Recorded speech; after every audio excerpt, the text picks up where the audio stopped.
আসসালামু আলাইকুম। অসংখ্য ধন্যবাদ আপনাকে কথা বলার সুযোগ করে দেওয়ার জন্য। তো আপনি কেমন আছেন? আলহামদুলিল্লাহ ভালো আছি। ভালো আছেন। আপনার নাম জানি কি বলেছিলেন? আমার নাম আমিরুল। আমিরুল, চমৎকার একটি নাম আপনার। তো যাই হোক, যেহেতু আপনার নাম শুনে এবং আপনাকে সামনাসামনি দেখে যেটা বোঝা যাচ্ছে আপনি একজন সাহসী মানুষ, সেক্ষেত্রে একটি বিষয় আপনার কাছ থেকে জানতে চাচ্ছি যে আমাদের বাংলাদেশের সাবেক প্রধানমন্ত্রী শেখ হাসিনা, উনি এখন ভারতে রয়েছেন এবং ওনার বিরুদ্ধে মামলার রায় ঘোষণা হয়েছে। তো সেই ক্ষেত্রে বাংলাদেশের বিভিন্ন মানুষ বিভিন্ন ধরনের কথা বলতেছে। কেউ বলতেছে আর কখনো কোনো দিন বাংলার মাটিতে শেখ হাসিনা পা রাখতে পারবে না। আবার কেউ বলতেছে না, উনি অচিরেই আসবে বীরের বেশে। আবার কেউ বলতেছে হয়তো আসতে পারে কিন্তু একটু দেরি হতে পারে। আপনি একজন সাহসী মানুষ হিসাবে আপনি কোনটা মনে করেন? বাংলাদেশে বড় দেশে আমাদের বাংলাদেশের সরকার হলো শেখ হাসিনা। শেখ হাসিনা সরকার বিগত 1 বছরে মার্ডারের মামলা তাকে ফালাইছে, নাশকতার মামলা ফালাইছে।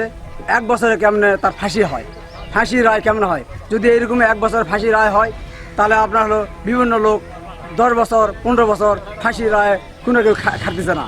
মানুষ মারা হচ্ছে, 600 লোক মারা যাচ্ছে, সে এই ধরনের রায় একবার দিচ্ছে না। 1 বছরে কেন সরকারও শেখ হাসিনা কেন ফাঁসি রায় কীভাবে কেমনে হয়? এটা আমার এই বিচার কেমনে হয়?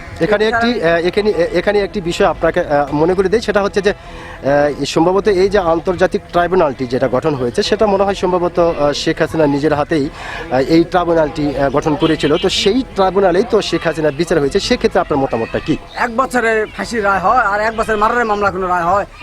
এই আইন কোন জায়গায়, কীভাবে আইন তৈরি হলো? শেখ হাসিনা হোক আর যাই হোক, কোনো 1 বছরের কোনো মার্ডারের মামলায় কোনো আইন হতে পারে না এবং রায় দিতে পারে না। 1 বছর কোনো রায় দিতে পারে না, মার্ডারের মামলা 1 বছর রায় দিতে পারে না।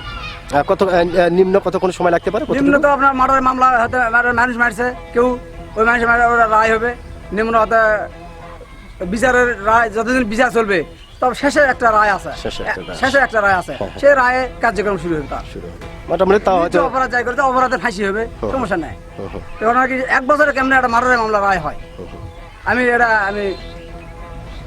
মানে আচ্ছা, যাই হোক, আমি যে কথাটা জানতে চাচ্ছিলাম যে রায়টি যে হয়েছে বা রায়টি যারা দিয়েছে কিভাবে দিয়েছে সেটা তো অবশ্যই তাদের ব্যাখ্যা আছে। তো সেক্ষেত্রে আমি যেটা আপনার কাছ থেকে জানতে চাচ্ছি যে উনি কি কখনো আর বাংলার মাটিতে পা রাখতে পারবে কি পারবে না?